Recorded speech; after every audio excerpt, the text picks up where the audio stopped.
They say the richest women have the easiest lives. They're wrong. Picture this. You're 7 months pregnant, standing in a ballroom with 1,000 people, watching your billionaire husband dance with his mistress to your wedding song. What do? Most women would scream, cry, make a scene. Catherine Morrison did something far more terrifying. She smiled, picked up her coat, and vanished. No goodbye, no explanation, no trace, just gone. Within 14 days, her husband lost everything. His $200 million deal collapsed. His company destroyed, his freedom gone. But all because one pregnant woman walked out of a gala without saying a single word. How did a silent departure destroy a billionaire overnight?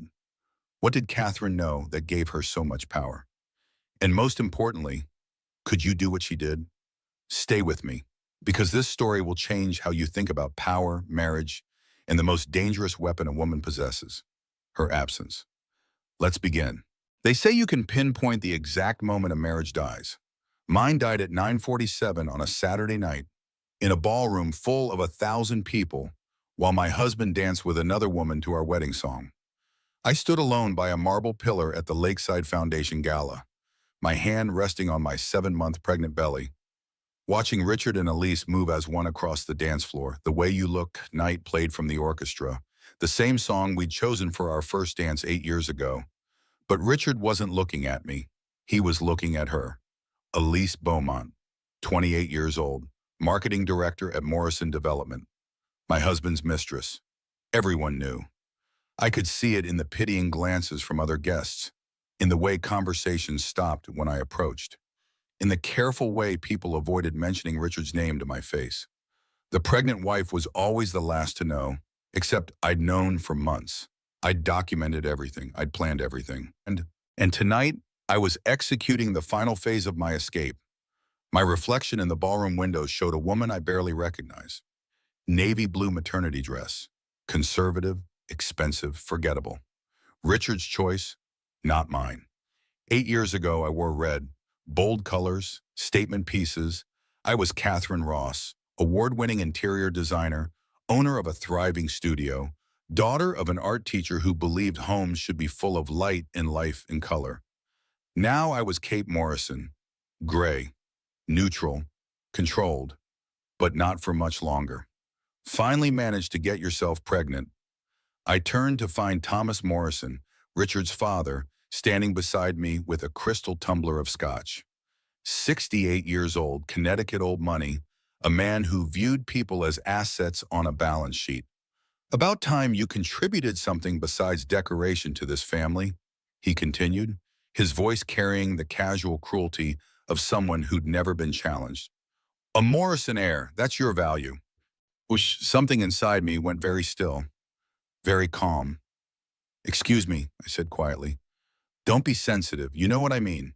This is good news, you've secured your position. I looked at him, really looked at him, and saw Richard's future. This cold, hollow man who'd driven his own wife away 26 years ago. Grace, Richard's sister, had told me the story in whispers.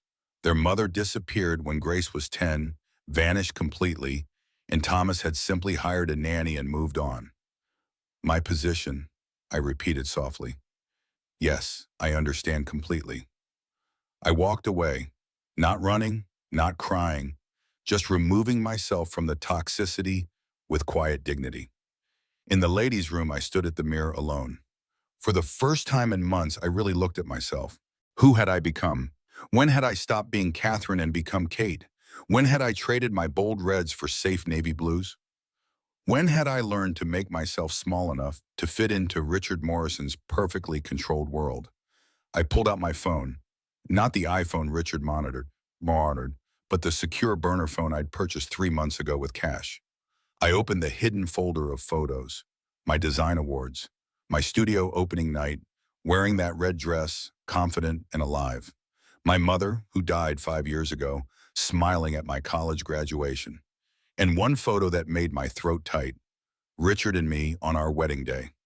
I'd looked genuinely happy then. He had too. I scrolled to a recent photo Richard had posted on Instagram, Him and Elise at a business dinner, her hand on his arm, both of them glowing. The caption, "Building the future, our future," the one he'd decided didn't include me. I opened my messages and typed, "I'm ready." Jen's response came immediately. "Ready, ready? Or thinking about it ready?" Jen Palmer, my college roommate, family law attorney, the friend who'd been telling me to leave for 2 years. I typed, "I'm leaving tonight. Execute the plan."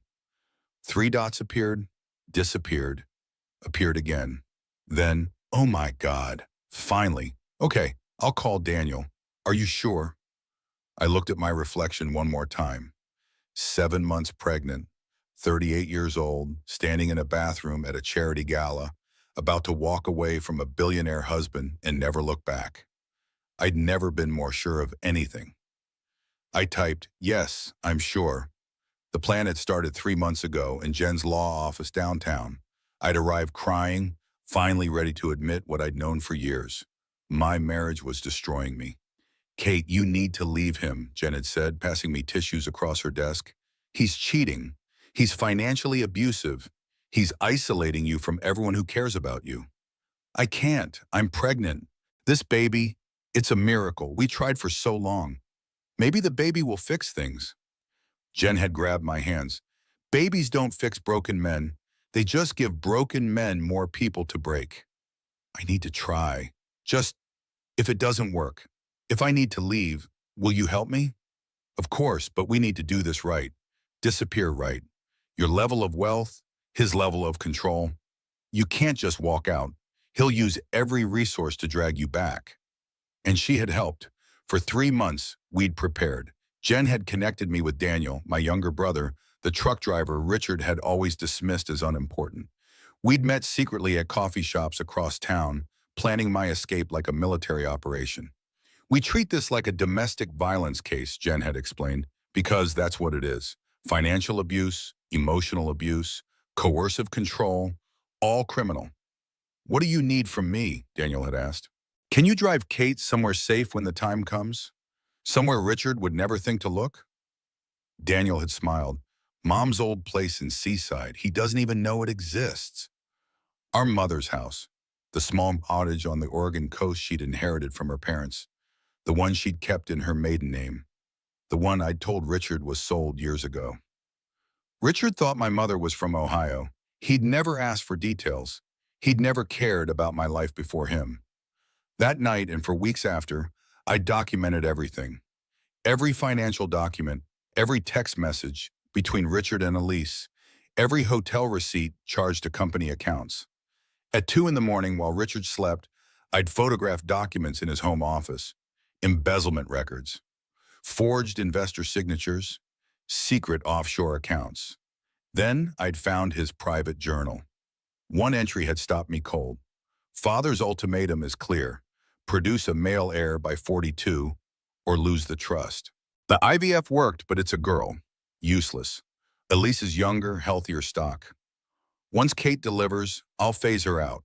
Keep the baby, lose the wife. Elise can give me sons." I'd photographed every page with shaking hands. Now, in the bathroom mirror, I touched my belly. "You're not useless," I whispered to my daughter. "You're the reason I'm finally brave enough to leave." I returned to the ballroom. Richard was laughing with investors now, Elise at his side playing the role I'd performed for 8 years, making him look human, making him look like someone worth trusting with $200 million. Grace intercepted me near the coat check. Richard's sister, 36, the only member of his family who'd ever shown me kindness. "I'm sorry," she said quietly, "about everything, about how they treat you, about what he's doing." "You knew?" "Everyone knows. I'm ashamed I didn't say anything sooner." Her eyes were wet. "If you need help." I touched her arm gently. "Thank you, Grace. That means more than you know." "Where are you going?" I smiled. "Home." I collected my wrap from the coat check attendant, who smiled sympathetically. "Leaving early, Mrs. Morrison?" "Yes, I'm very tired." "Should I call your driver?" "No, thank you. I've made other arrangements." Outside, a nondescript rental sedan waited at the curb. Daniel sat behind the wheel, engine running. I slid into the passenger seat. "You good?" he asked. Drive.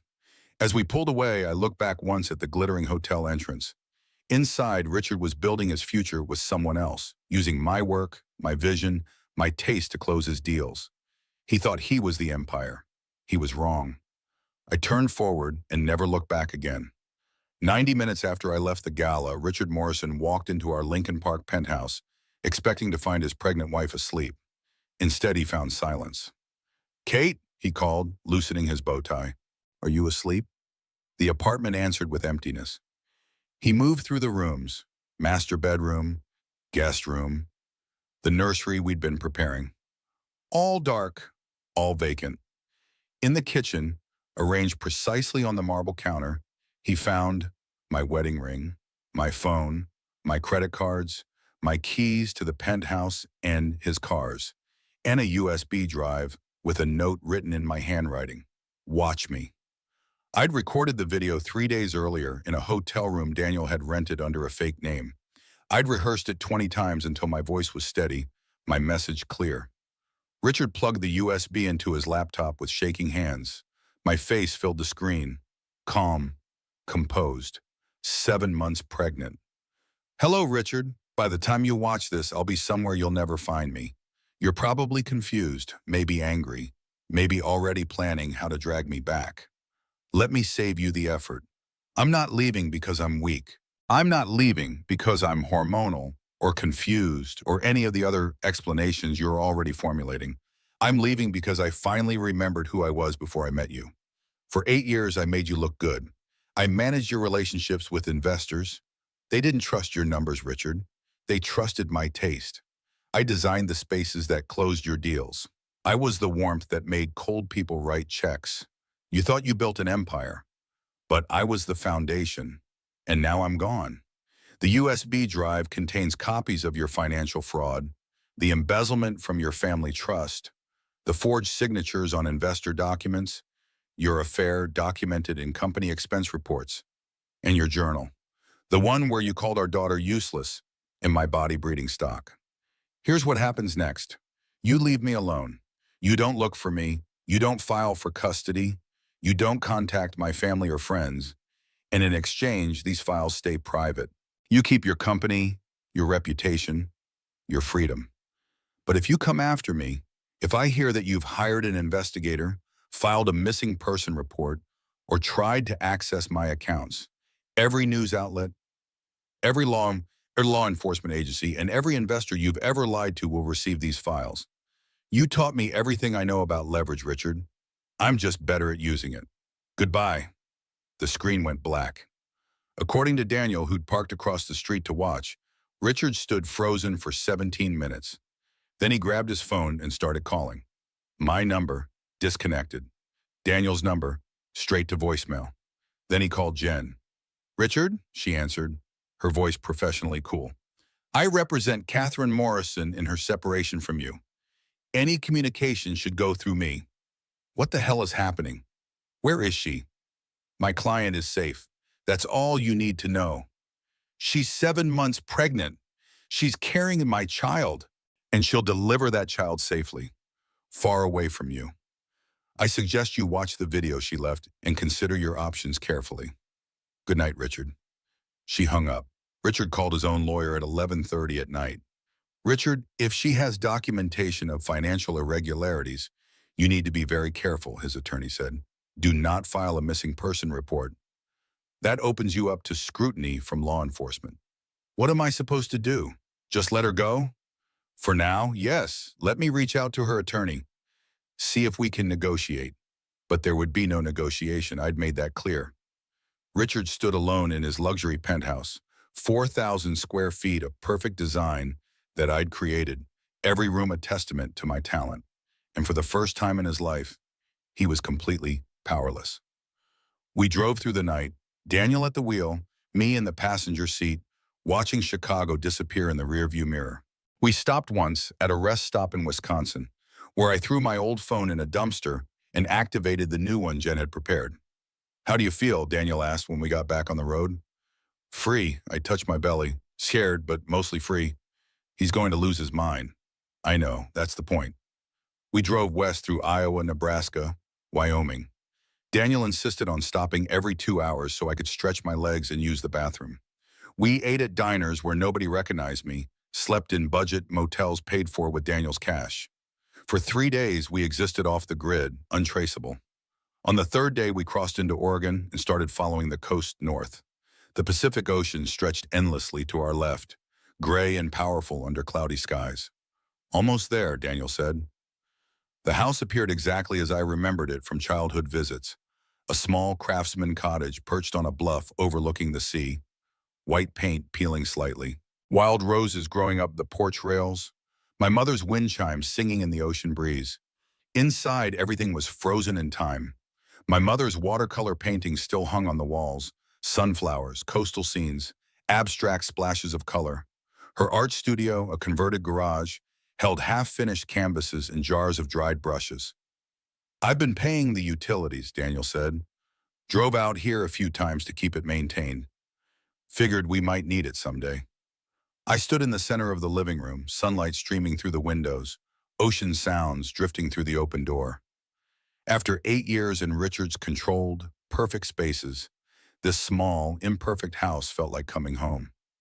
Thank you, I whispered. Daniel hugged me carefully, mindful of my belly. You're safe now, Kate.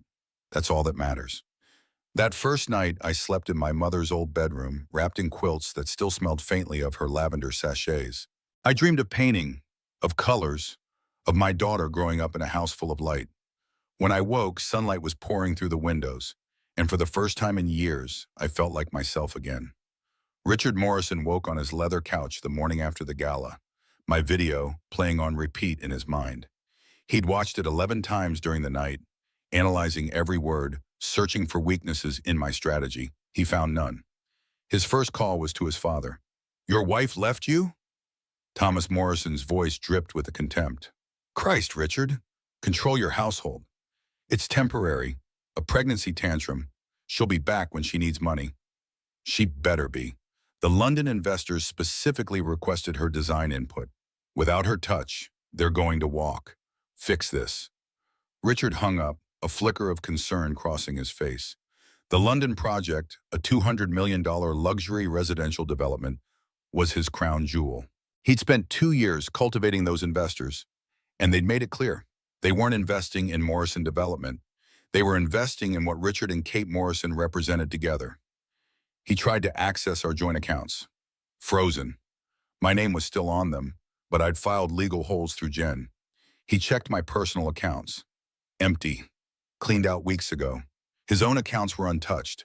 I'd taken only what was legally mine, nothing more. That detail bothered him more than anything. If I'd stolen from him, he could paint me as vindictive, unstable. But I'd been precise, legal, unassailable. She planned this, he muttered to himself. For weeks. How did I not see it? Because you weren't looking, I imagined telling him. You haven't really looked at me in years. By midday, his phone was exploding with messages from investors. Is it true Kate left? We need to discuss the Greystone project. She was our point person. From his sister Grace. I heard, are you okay? Is Kate okay? From Elise, everyone's talking. Should I come over? He ignored most of them and called his lawyer again. Richard, I reached out to her attorney. They're not interested in negotiating. She wants a clean separation, and she's using the threat of those documents as leverage. What are my options?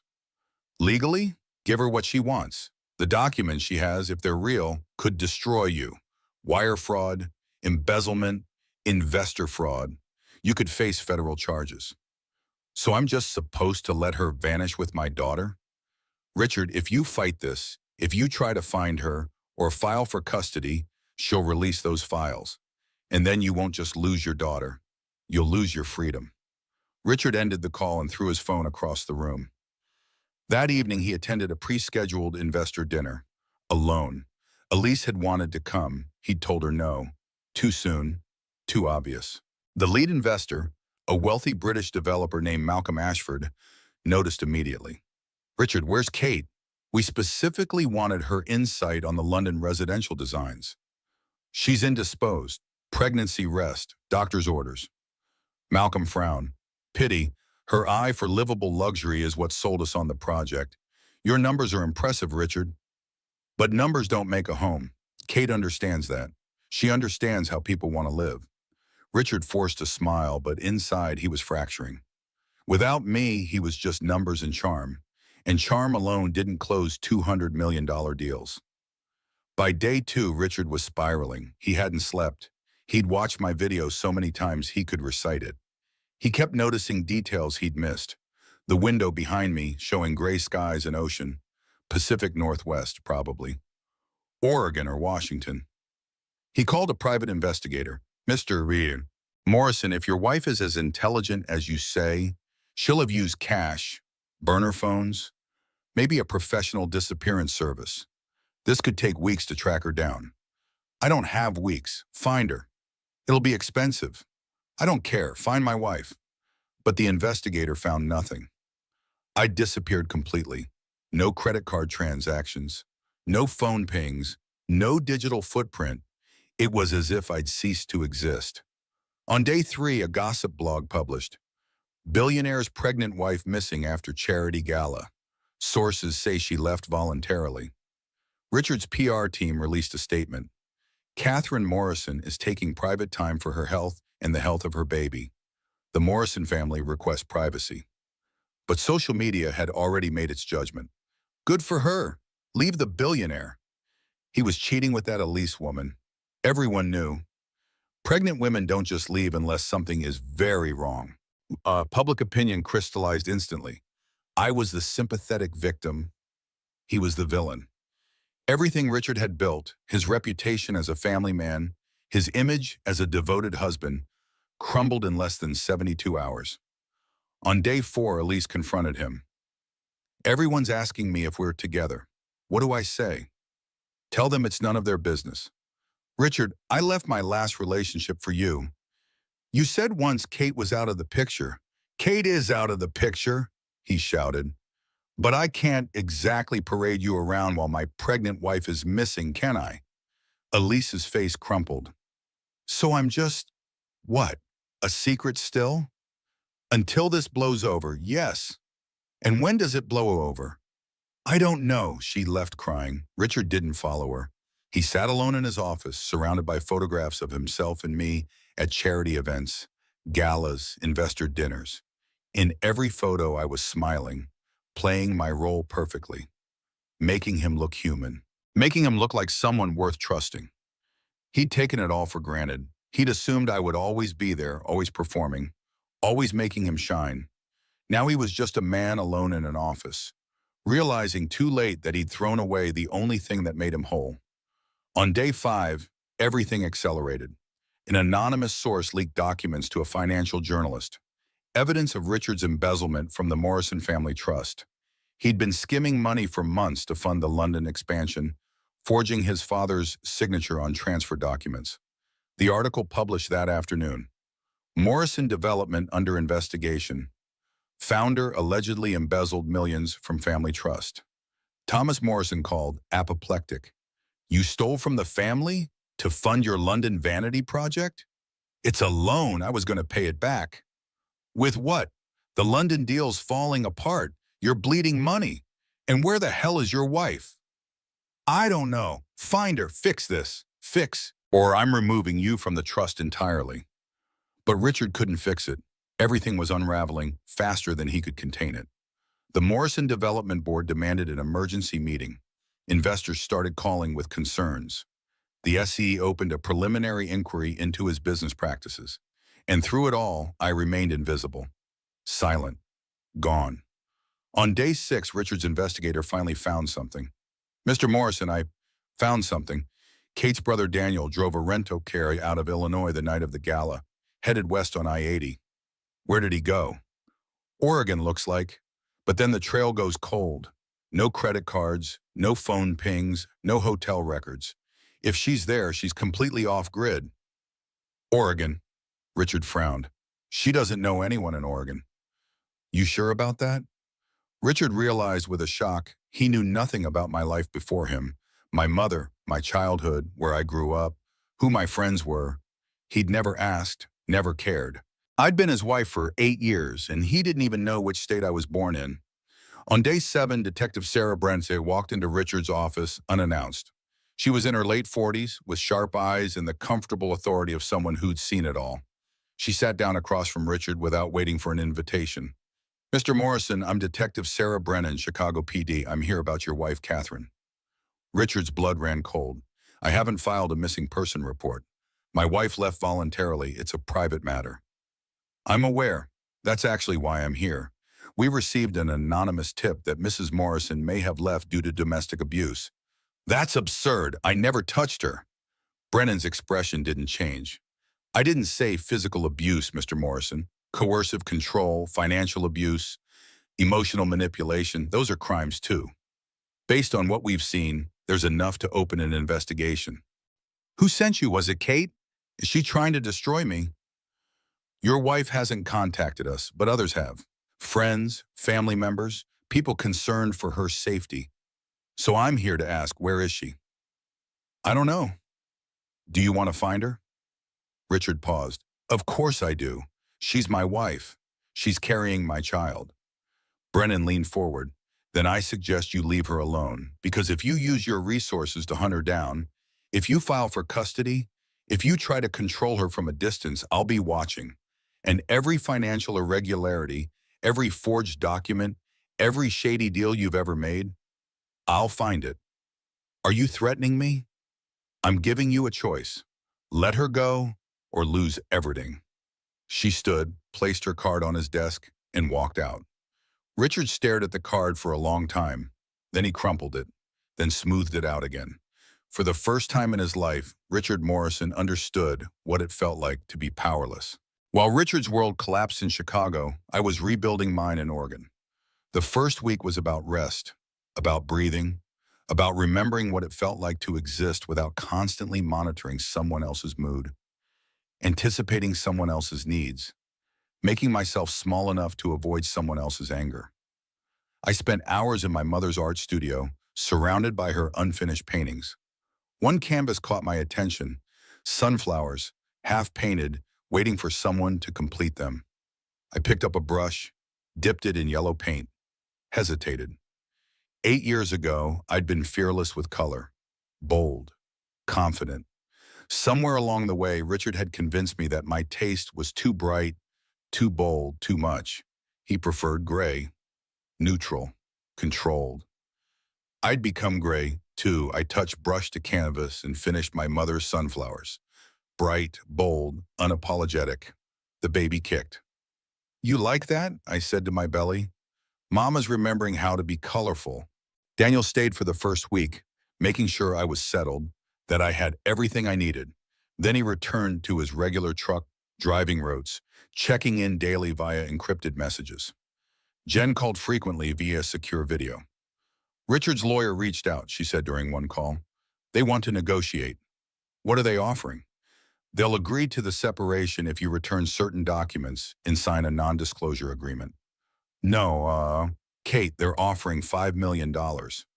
I don't want his money. I want him to leave me alone. Then we hold firm. The files are your leverage. As long as he doesn't know what you'll do with them, he can't risk aggressive action. Good, let him sweat. But I wasn't cruel enough to enlarge Richard's suffering. I just wanted freedom and safety, and the chance to raise my daughter away from the Morrison family's toxicity. 10 days after the gala, my phone rang. Unknown number. I almost didn't answer. Kate, please don't hang up. Grace, Richard's sister. How did you get this number? Jen gave it to me. She vouched for me. Kate, I need to tell you something about Richard, about my family. I sat down, one hand on my belly. I'm listening. My father did the same thing to my mother that Richard is doing to you. Grace's voice shook. Used her to produce heirs, then discarded her. She disappeared when I was 10. I haven't seen her in 26 years. Grace, I've lived with that guilt my whole life, that I didn't protect her. I won't make that mistake again. She took a deep breath. I have documents. Proof of father's financial control over Richard.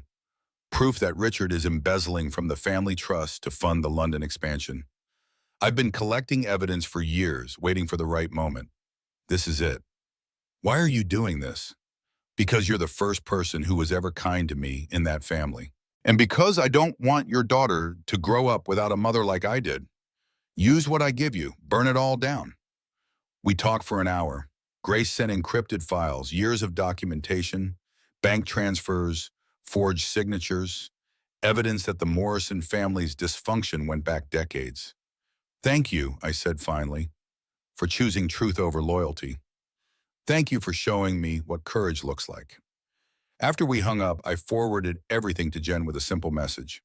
When the time is right, release these to the press. The days settled into a rhythm. I woke with the sunrise, walked along the beach, painted in my mother's studio. I read books about childbirth and parenting. I prepared the small second bedroom as a nursery, painting the walls a soft yellow, hanging my mother's watercolors above the crib. One afternoon, I stood in front of the bathroom mirror, the mirror technique that had helped me see clearly that night at the gala, 7 months pregnant. 38 years old, no makeup, hair in a messy bun, wearing paint-stained overalls. I looked happy. When was the last time I'd looked happy? We're going to be okay, I told my reflection. Told my daughter. Better than okay, we're going to be free. On day 14 after the gala, everything exploded. Grace held a press conference. I watched it live on TV, Daniel sitting beside me on the couch. I'm Grace Morrison, Richard Morrison's sister, she said, facing dozens of cameras. I'm here today to set the record straight about my brother and his missing wife. Catherine Morrison isn't missing. She's safe. She left a toxic, controlling marriage. And I don't blame her. My brother is currently under investigation for embezzling from our family trust. He forged investor signatures. He used company funds for personal expenses, including his affair with an employee. Kate didn't abandon him. She escaped him. And I'm helping her because I watched my father do the same thing to my mother 26 years ago. The Morrison men see women as breeding stock and status symbols. It ends now. She released documents to the press, everything Grace had collected, plus what I'd provided. The media explosion was instantaneous. Within hours, Morrison Development's board demanded Richard's resignation. The London investors officially withdrew their $200 million commitment. The SEC opened a formal investigation. Thomas Morrison publicly disowned his son, and Elise released a statement through her lawyer. I was misled by Richard Morrison about the status of his marriage and his financial situation. I have fully cooperated with investigators. Even his mistress had abandoned him. 14 days after I vanished from the gala, Richard Morrison was arrested at his penthouse. Wire fraud, embezzlement, investor fraud. I watched the news footage of him being let out in handcuffs, cameras flashing, reporters shouting questions. How do you feel? Daniel asked quietly. I touched my belly where my daughter was kicking.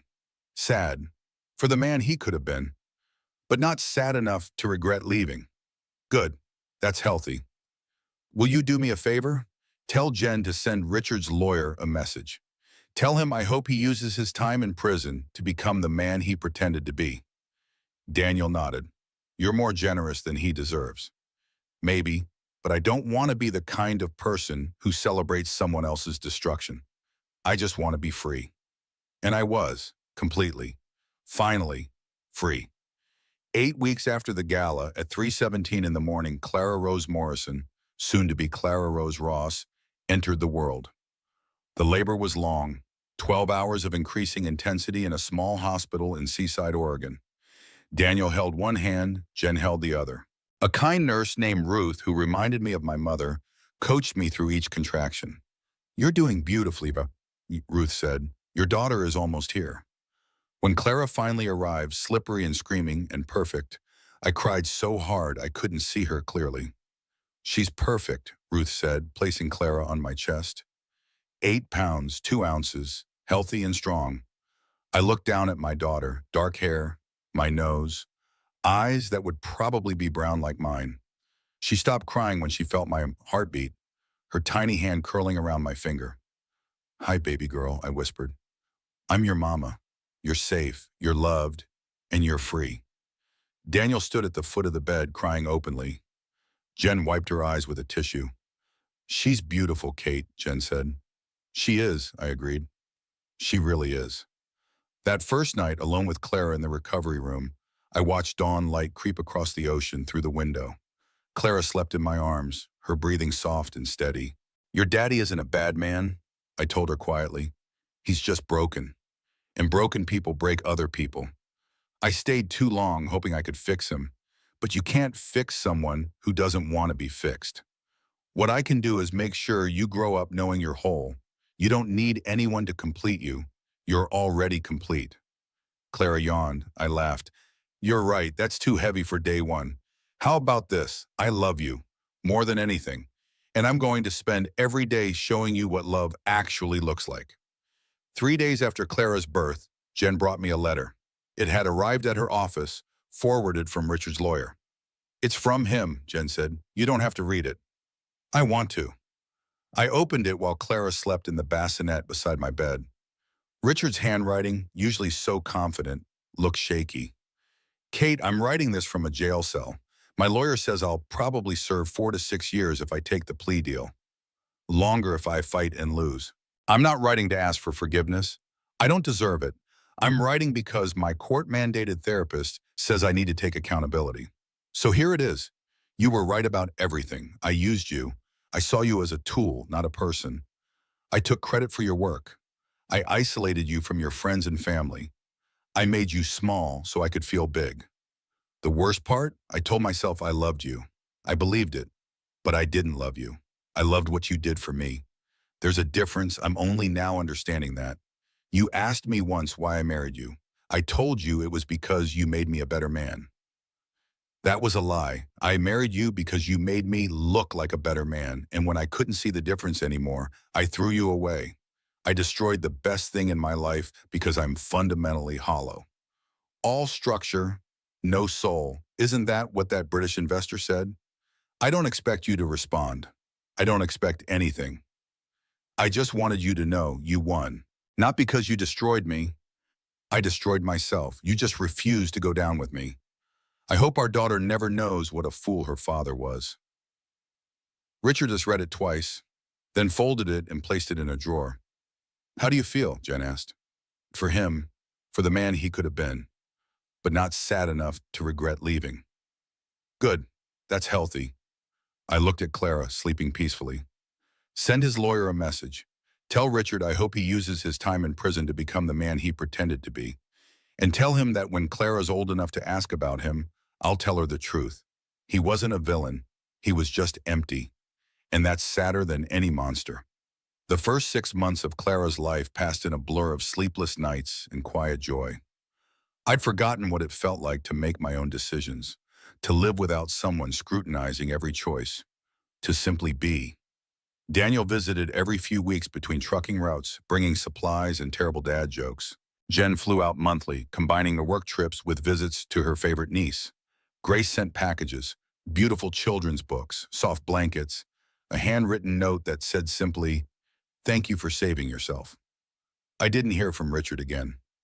According to Jen, he'd taken the plea deal, 4 years for fraud and embezzlement, with possibility of parole after 2. I felt nothing when she told me.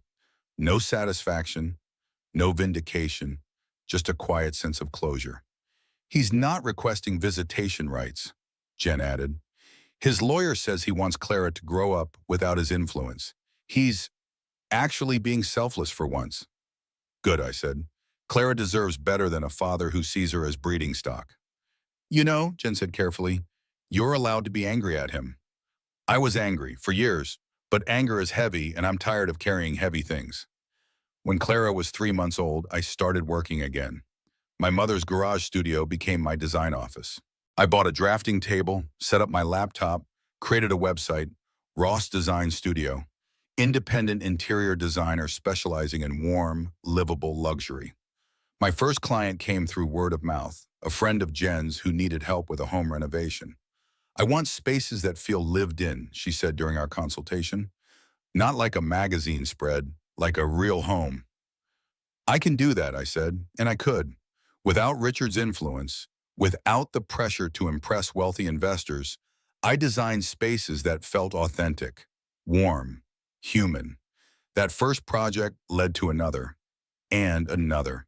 By the time Clara was 6 months old, I had a wait list. I worked during naps and after bedtime, bringing Clara to client meetings in her carrier. Some clients were put off by the baby. Others loved it. You understand what it's like to actually live in a home, one client said, not just look at it. That's always been my philosophy, I replied. Homes should be full of life, not just beautiful objects. One afternoon, when Clara was almost 7 months old, there was a knock at my studio door. I opened it to find a woman in her 50s, stylishly dressed, radiating quiet confidence. Catherine Morrison? Ross, Catherine Ross. I took back my maiden name. The woman smiled. Even better. I'm Margaret Thornton, VP of Design at Cascade Interiors. We're a boutique firm based in Portland. I've been following your work, the community center renovation, the local library redesign, the affordable housing project. You're extraordinarily talented. I blinked. Thank you, but I'm not looking for a job. I like working independently. I'm not offering a job. I'm offering a partnership. Clara made a noise from her playpen. Margaret glanced over, her expression softening. How old? 7 months. Beautiful. My daughter just turned 30. Best thing I ever did was refuse to choose between career and family. She turned back to me. Cascade wants to expand into residential design. We need someone with your vision to lead the division. Full creative control, equity stake, remote flexibility. You build your team, your way. I have a 7-month-old. I can't travel constantly or work 80-hour weeks. We don't want you to. We want your brain and your heart, not your life. Family-first flexibility is company policy. In fact, I specifically sought you out because of what you survived. I froze. You know about everything? Everyone does. And here's what I know.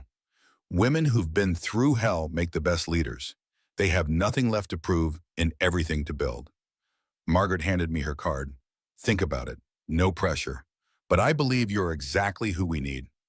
After she left, I sat at my drafting table, staring at the card. Catherine Ross, independent designer, single mother, survivor, or Catherine Ross, partner at Cascade Interiors, leader of a residential design division. Still a single mother, still a survivor, just with more resources to help other people. I called Jen. Take the meeting, she said immediately. See what they're offering.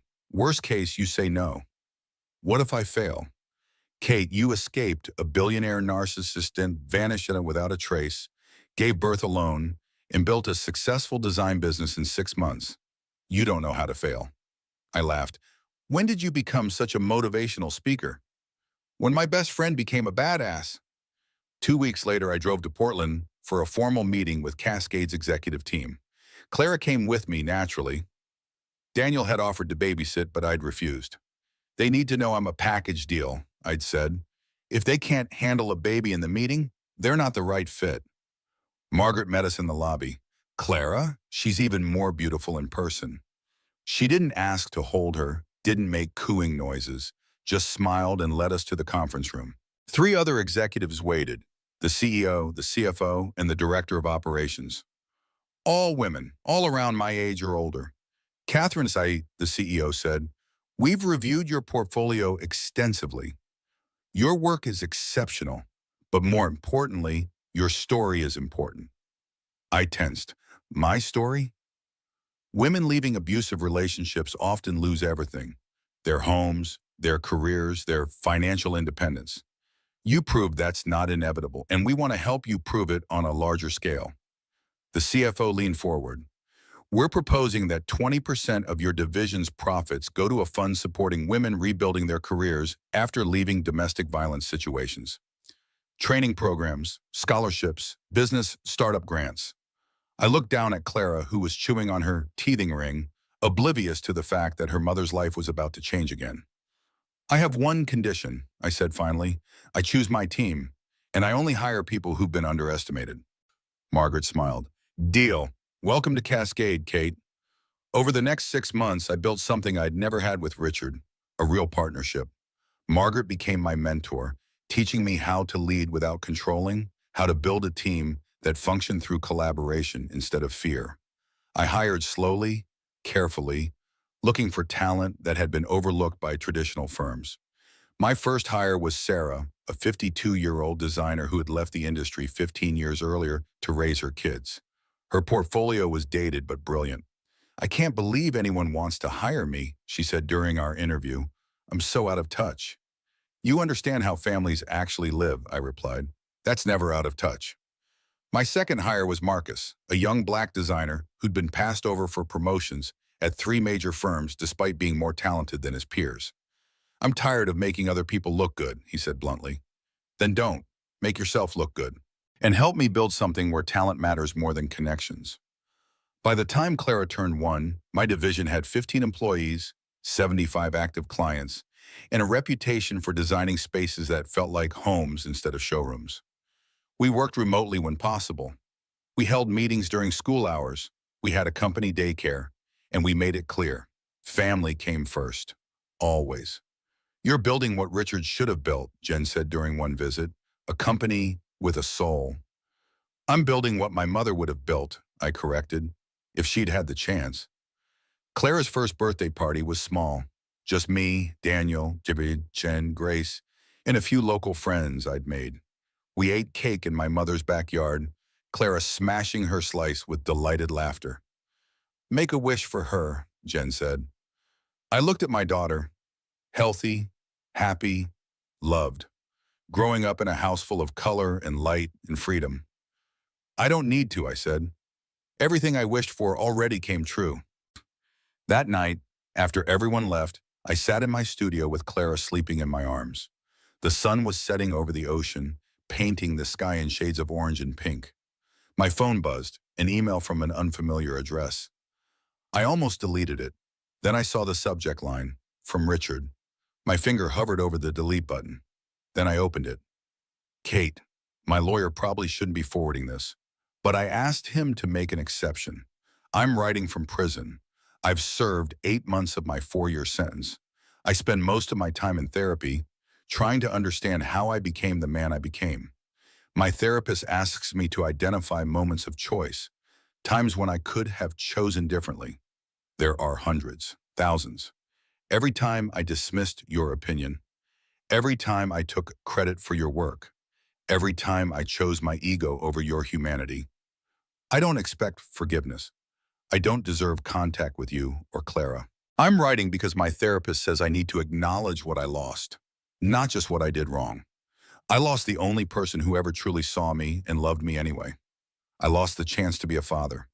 I lost the possibility of being better than my father, better than the hollow men my family produces. Mostly I lost you. And I'm beginning to understand that you were the only real thing I ever had. I know Clara's birthday was yesterday. I hope she's happy. I hope she never knows my name. I hope she grows up to be exactly like you. Strong and kind and brave enough to walk away from anything that makes her smaller. I won't write again. This isn't about seeking absolution. It's about finally, after 42 years, telling the complete truth. I loved you. Not the way I claimed, not the way you deserved, but in the only way I was capable of at the time. And now, in this cell, learning to be a better man than I was, I understand what love actually is. It's not ownership. It's not control. It's not using someone to fill your emptiness. It's setting them free. So that's what I'm doing, officially, completely. I'm setting you free. Be happy, Kate. Teach our daughter to be happy. And maybe someday, when she's old enough to understand, tell her that her father tried to become better. Even if he failed at everything else, he tried to get that part right. Richard had read it 3 times, cried a little, then closed my laptop. "Your daddy is trying," I whispered to sleeping Clara. "That's more than I expected. But you'll never have to wonder if you're enough, because you are. You always were." 18 months after I left the Gala, my life had settled into something I'd never expected. Peace. Clara was walking, chattering in half sentences, obsessed with pointing at birds. My design division was thriving. I'd moved out of my mother's cottage into a larger house with an ocean view, purchased with my own money in my own name. I'd started dating casually, nothing serious, just remembering what it felt like to be seen as Catherine, not as Richard Morrison's wife or Clara's mother. Just me. Life was good, quiet, Mine. Then Grace called. Kate, it's urgent. Can you talk? I put Clara in her playpen with toys. What's wrong? It's father, Thomas Morrison. He had a stroke 3 days ago. The doctors say he won't recover. He's dying. I'm sorry, Grace. I know that's complicated. That's not why I'm calling. She paused. He's asking for you. What? He's been asking for you for 2 days. Keeps saying your name. The nurses thought he was confused, but I realized he wants to talk to you before he dies. Grace, I left that family. I'm not going back. I know, but Kate, I think he wants to apologize. And I know you don't owe him anything, but I also know you, and I know you'll regret it if you don't at least hear what he has to say. I closed my eyes. Thomas Morrison. The man who'd called me decorative, who'd said my value was producing an heir, who'd treated his own wife so badly she disappeared for 26 years. Where is he? Northwestern Memorial, ICU. I'll make sure you can visit with Wish running into other family. Give me 2 days to arrange childcare. 3 days later, I stood outside Thomas Morrison's hospital room, my heart pounding. Grace waited in the hallway. Thank you for coming. I'm not sure why I'm here. Because you're a better person than any of us deserved. I pushed open the door. Thomas lay in the hospital bed, smaller than I remembered. 88 years old now, tubes and wires connecting him to machines that beeped steadily. His eyes opened when I entered. Catherine. His voice was barely a whisper. I'm here. I wronged you. Each word seemed to cost him. Treated you like property, like breeding stock, like my father treated my mother, like I taught Richard to treat you. Yes, I said simply. You did. I destroyed my family, my wife, my son, very nearly destroyed you. He coughed weakly. Spent my whole life building an empire.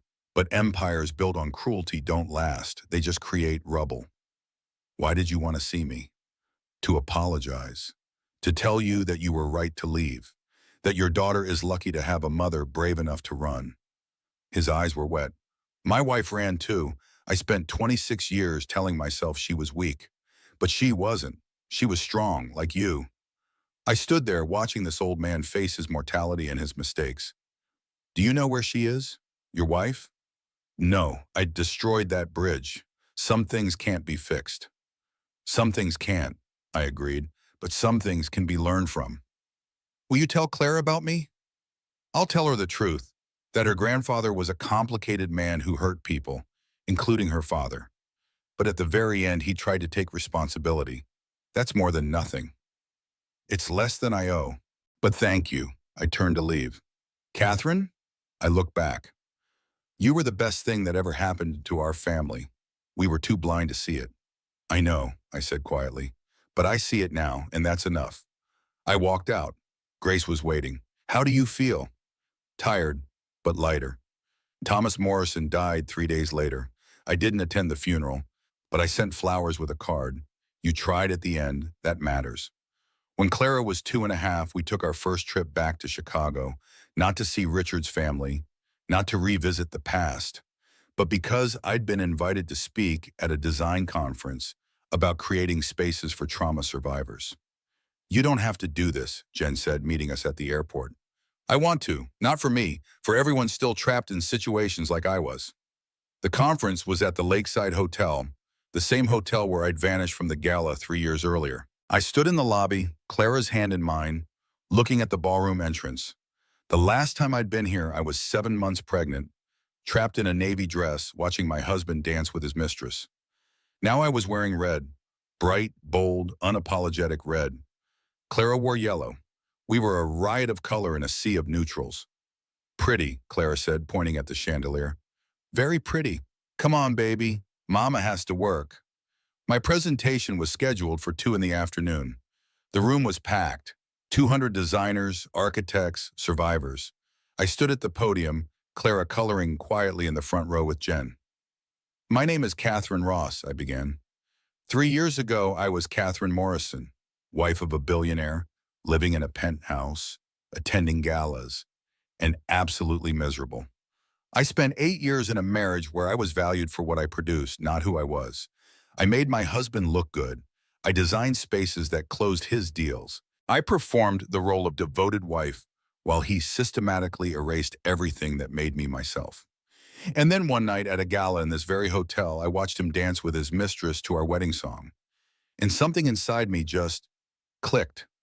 I didn't make a scene. I didn't confront him. I just left, silently, completely. And that silence saved my life. I told them about the planning, the documentation, the strategic disappearing. I told them about giving birth alone in Oregon, about rebuilding my career from my mother's garage, about learning to be whole again. Leaving isn't weakness, I said. Leaving is the bravest thing you can do. And if you're in a situation where you need to leave, financially, emotionally, physically, please know you are not alone. You are not trapped. You are strong enough to walk away. And on the other side of that door is a life where you get to be yourself again. Colorful, loud, unapologetic, free. The room erupted in applause. Afterward, dozens of people approached me. Survivors sharing their stories. Designers asking how they could create spaces that prioritized healing over aesthetics. Women thanking me for showing them it was possible to rebuild. One woman around my age grabbed my hands. "I left 3 months ago," she said, crying. "I have nothing. No dia wildchild, no money, living with my sister. But I'm free. In hearing you talk, seeing what you built, I know I can do this." "You can," I said firmly, "and you will, one day at a time." That night, Jen and I sat in my old favorite coffee shop in Lincoln Park, the one I used to visit alone before Richard decided my schedule for me. "You know what's funny?" I said, watching Clara play with her stuffed rabbit. "I spent 8 years thinking I needed Richard's money, his status, his name to matter. But I mattered the whole time. I just couldn't see it. He couldn't see it either. That was his loss." "Do you think he's different now, after prison?" Jen considered. "Does it matter?"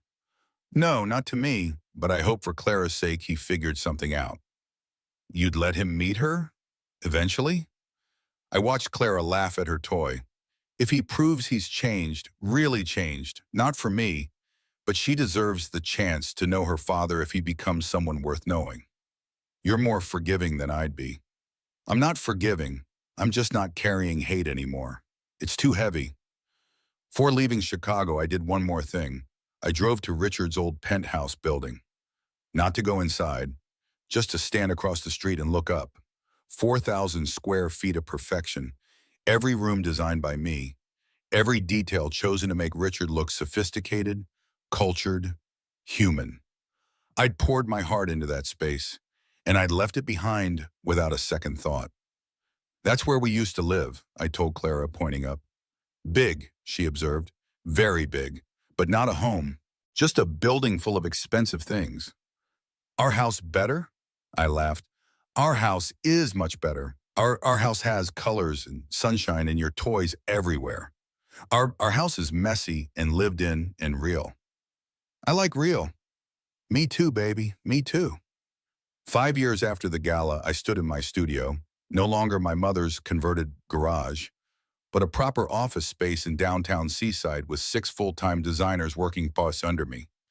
Clara, now 5, drew at a small table in the corner, working on what she called her designs. Mostly scribbles and shapes, but I praised every one like it was the Sistine Chapel. My phone rang. "Jen, you sitting down?" "Should I be?" "Richard's being released. Served 4 years, getting out 2 years early for good behavior." I felt nothing. No fear, no anxiety, just mild curiosity. "Okay." "He's requested a supervised visit with Clara through official channels. His lawyer sent a formal request." I looked at my daughter singing to herself as she colored, happy, healthy, completely unaware her father existed. "What do you think?" Jen asked. "I think I need to talk to a child psychologist. And I think if he's serious about being in her life, he needs to prove it through consistency, not just one visit." "You're really considering it?"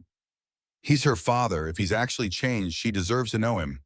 But on my terms, supervised, gradual, and the second he shows signs of manipulation, it's over."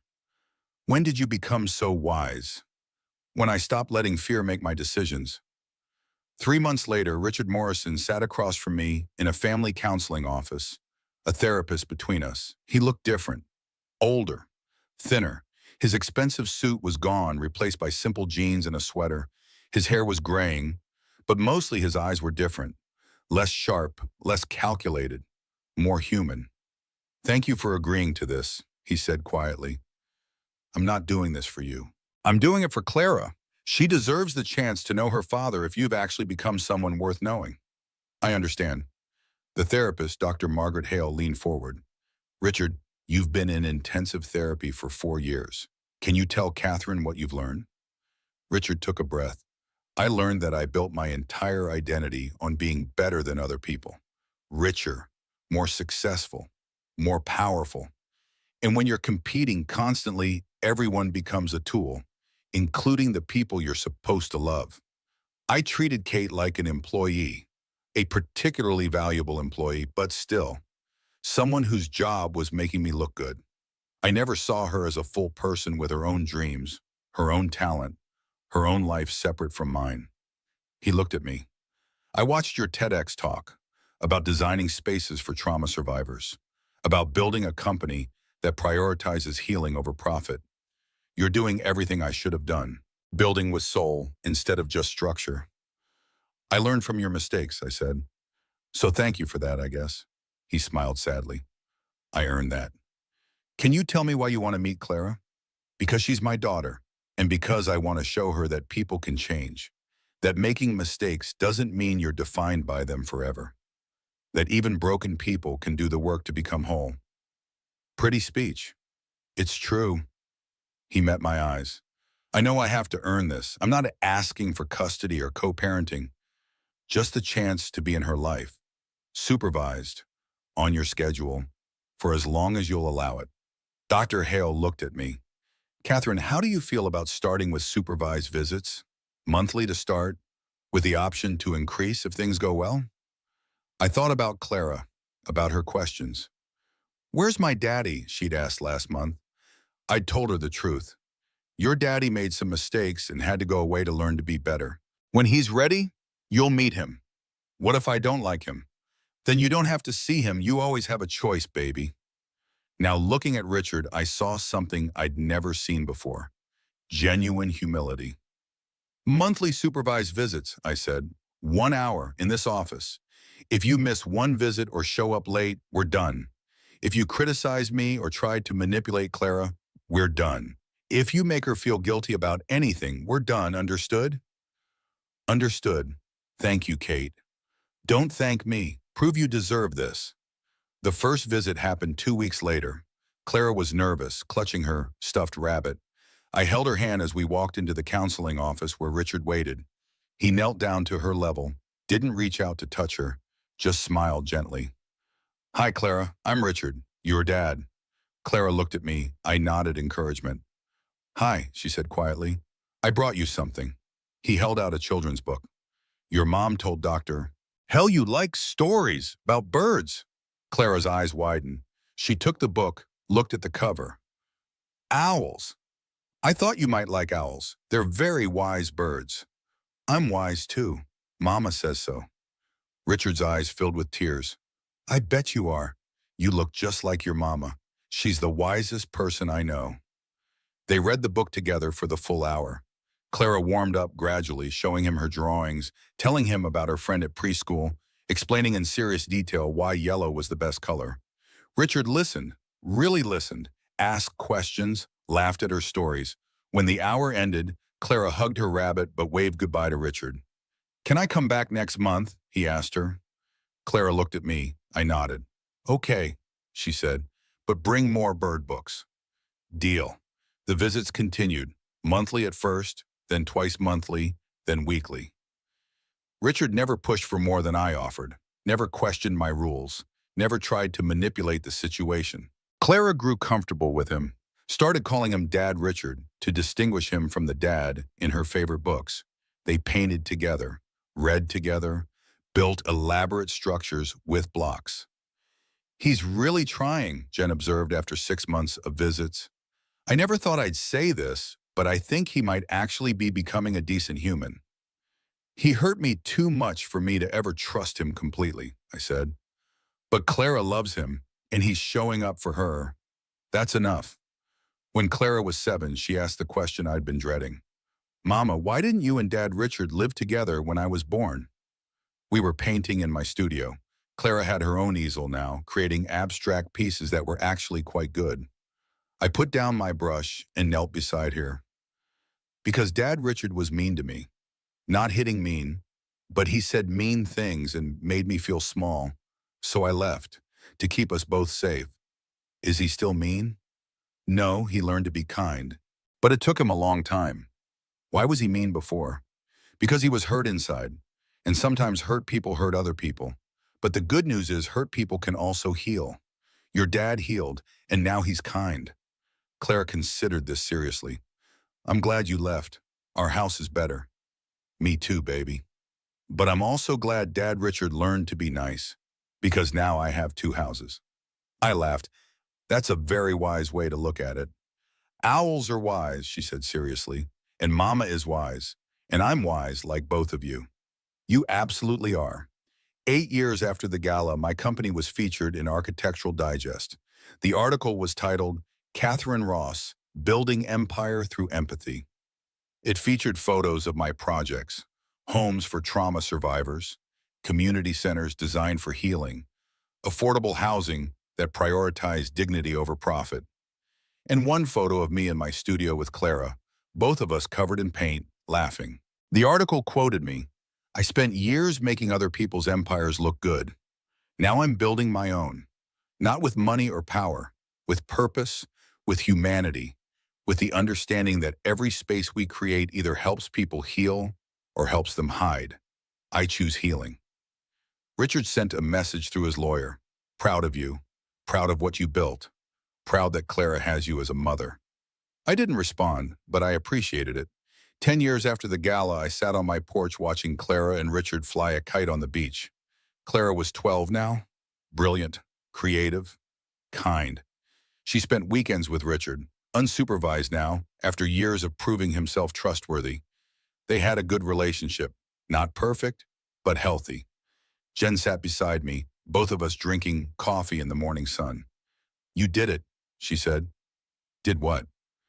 Everything. You escaped. You survived. You built a life. You even managed co-parenting with a reformed narcissist. You're kind of amazing. I laughed. I'm not amazing, I'm just stubborn. I refuse to let Richard Morrison define my story. That's what makes you amazing. Down on the beach, Clara squealed as the kite soared higher. Richard smiled, genuine, unguarded, the smile of a man who'd learned what actually mattered. You know what the best part is? I said. What? He didn't destroy me, he tried. For 8 years, he tried to make me small, controllable, his. But I was always myself, I just forgot for a while. And when I remembered, when I walked out of that gala without a word, I took back every piece of me he'd tried to erase. To silent departures, Jen said, raising her coffee cup. To silent departures, I agreed. And the lives we built after. We sat in comfortable silence, watching kites dance in the ocean breeze, proof that sometimes the bravest thing you can do is simply walk away and build something better in the space you create by leaving. 15 years after the gala, I attended another charity event, not in Chicago, in Portland, a fundraiser for domestic violence survivors. I wore red, bright, bold, unapologetic red, the same shade I'd worn to my design studio opening 23 years ago, before Richard Morrison convinced me gray was more sophisticated. Clara, 17 now, attended with me. She wore yellow. We were a riot of color in a sea of neutrals. Nervous, Joyce asked? No, not anymore. I was keynote speaker. My topic, the architecture of freedom, how physical space shapes emotional safety. Before I went on stage, a young woman approached me, early 20s, nervous, holding a small, clutch purse with white knuckles. Ms. Ross, I'm sorry to bother you. I needed to tell you. Your story saved my life.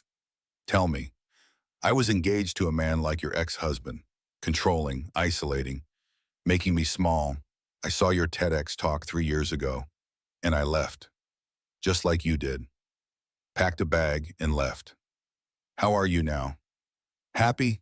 I'm in grad school. Design, actually. Because of you. I want to create spaces that help people heal. I hugged her. You're going to do amazing things. So are you. You already are. After she walked away, Clara touched my arm. Does it ever stop, people thanking you?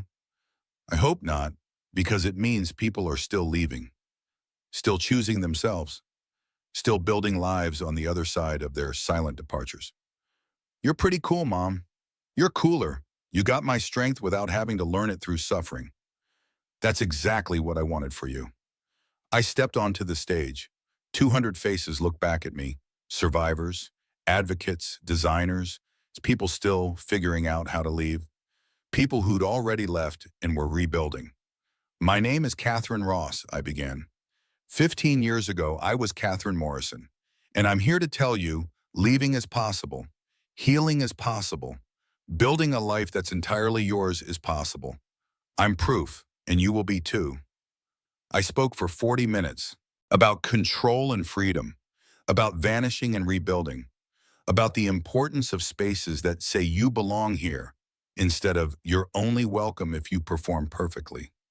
When I finished, the room stood and applauded. Clara caught my eye from the front row. She was crying, proud.